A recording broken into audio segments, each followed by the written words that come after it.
There may have been an even greater admission from the vice president in that interview with ABC. He also seems to have confessed to a war crime. Mr. Cheney not only defending the tactics used against terror suspect Khalid Sheikh Mohammed, including waterboarding, but also coming close to admitting he authorized them. Did you authorize the tactics that were used against Khalid Sheikh Mohammed? I was aware of the program, certainly, and involved in helping get the process cleared. That is, the agency, in effect, came in and wanted to know what they could and couldn't do. And they talked to me as well as others to explain what they wanted to do, and I supported it. Of course, Cheney insists what was done to Khalid Sheikh Mohammed was not torture, and of course that's not actually the order in which events transpired, as the Senate's new bipartisan report on the abuse of detainees in U.S. custody at Guantanamo Bay, Abu Ghraib, and elsewhere makes clear. First, the president and vice president signed off on the torture of detainees. Then the CIA came looking for legal cover on the torture it had already been ordered to commit.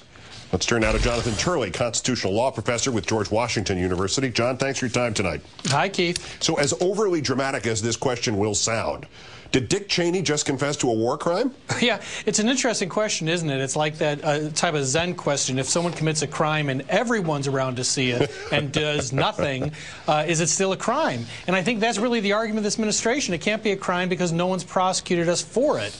But it most certainly is a crime to participate, to create, to, in many ways, monitor a torture program.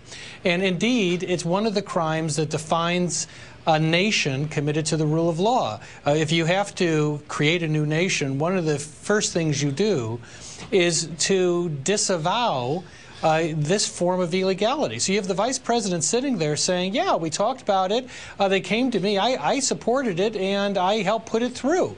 The only problem is what he is describing is most certainly and unambiguously a war crime.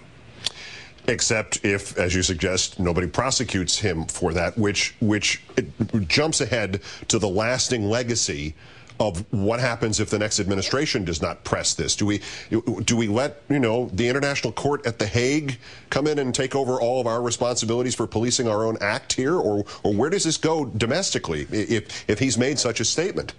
Frankly, Keith, that's what worries me the most.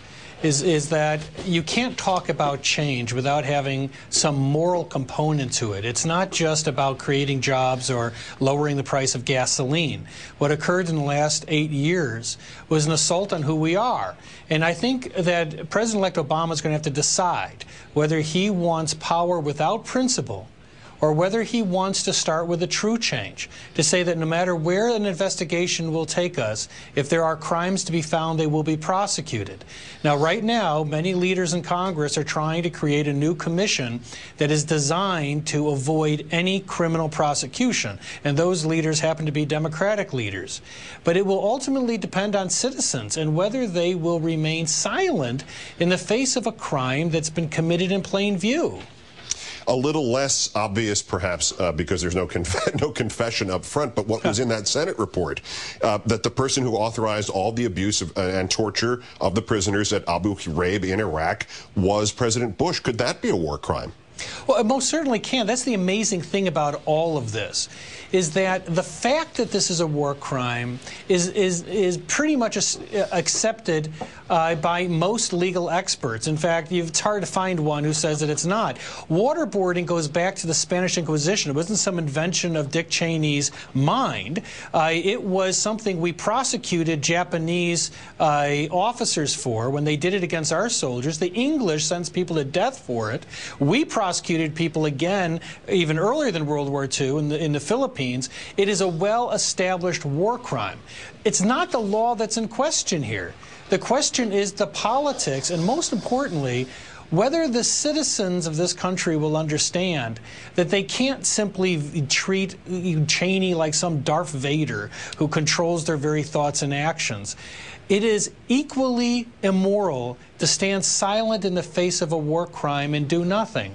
And that is what the citizens are doing. There's this gigantic yawn as we hear about a war crime on national television being discussed matter-of-factly by the vice president. And by the way, Keith, there was a hearing not that long ago which was equally shocking, with an administration official sort of casually comparing different types of waterboarding, like the stuff that Pol Pot used as opposed to the Spanish Inquisition. And I stood there in disbelief that in Congress we were having this rather pleasant conversation about American-style waterboarding. But is that what you were referring to in there, the collective yawn, is that the legal principle on which Dick Cheney is resting his case that waterboarding is not torture, therefore it is not illegal, therefore it would not be a war crime? Well, in my view, there is no plausible legal theory because there is existing legal precedent establishing that this is a war crime. That's why Attorney General Mukasey refused to answer the question, because he could not answer the question at his confirmation, is waterboarding a crime, a war crime, because he knew that the case is established that it is. And if he answered that question, there would be serious repercussions. All right, $100 to any senator who asks Eric Holder that question next month. Constitutional law professor Jonathan Turley, as always, John, great thanks. Thanks, Keith. If this were a dictatorship, it'd be a heck of a lot easier. Just so long as I'm the dictator.